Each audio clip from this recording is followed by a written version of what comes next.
Hi everyone, welcome to another watercolor background painting with me, Tracy Ann.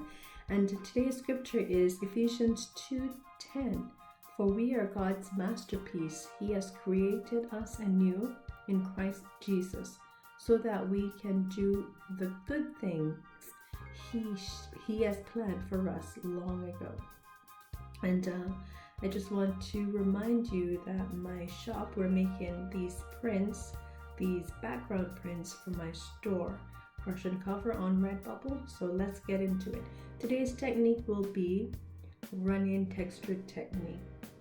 What that means is the paint is going to be runny, but first I'm doing a light wash on the journal page, which is just a light purple wash, just dabbing it here and there. And then I go in with a very deep shade of blue, and I just make sure it's very intense and then do a drip. Then I shake it and make sure that it actually has that textured look, so when it's dry it will give you that nice blotch textured runny look.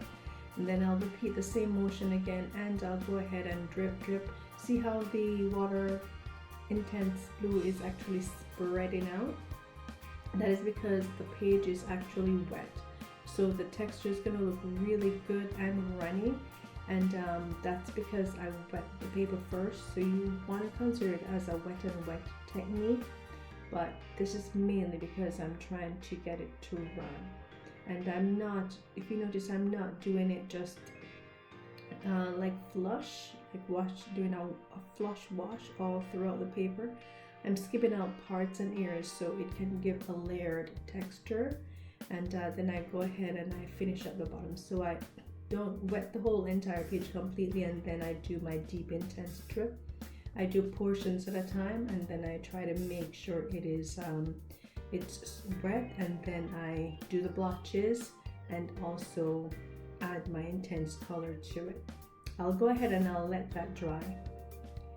I also want to note that I do flip my page upside down, sideways, wherever, so as not to let the water run just one direction.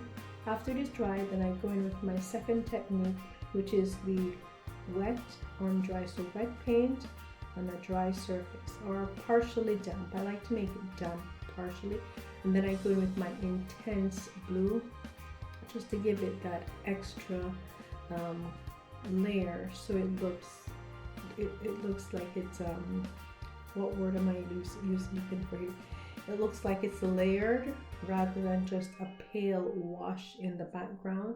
So I'm giving it some deep contrast, so the blue looks, it pops rather than it just looks like a washed out purplish blue. Alright, so that's what I'm doing. And then I'm also making it drip, so it gives that runny look as well.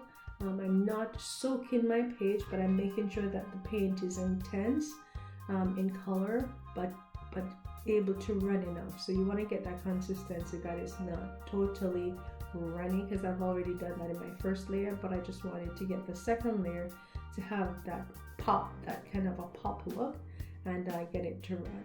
Alright, so I will go ahead and I'll let that dry, and then we should all be ready for my background print. So thank you so much for trying this too with me. It should look good on your page. What I'll go ahead and do is get it ready for my prints. I also added a little bit of splatter just to make sure it because I had extra paint on my brush, so I gave it that little drizzling sprinkle, but you don't have to. Alright, so alright, thank you for remembering to check out my shop on Redbubble, and you will see stickers, prints, and whatever makes you happy. Thank you so much for joining me, and please have a good and godly day. Remember to create your own masterpiece and try this technique too as well. Alright, thank you so much.